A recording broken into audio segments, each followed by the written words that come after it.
প্রতিনিধি হিসাবে আমাদের দাবি থাকবে যে আমার 8 লক্ষ মানুষের কর্মসংস্থান কি কারণে বন্ধ। এটা তো প্রাকৃতিক সম্পদ, এটা আপনি না উঠালে আর আসবে না।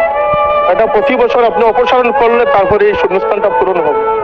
এটি একটি সহজ হিসাব, সহজ ইকোনমি। এটা কি কারণে বন্ধ আমরা সেটা জানি না, এটার ব্যাখ্যা আমরা জানতে চাই।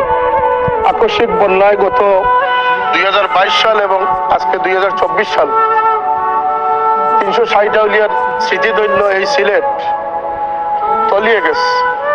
শহরের অধিকাংশ স্থানে এমন কোনো বাসা নেই যেখানে কোমর পানি না হয়েছে।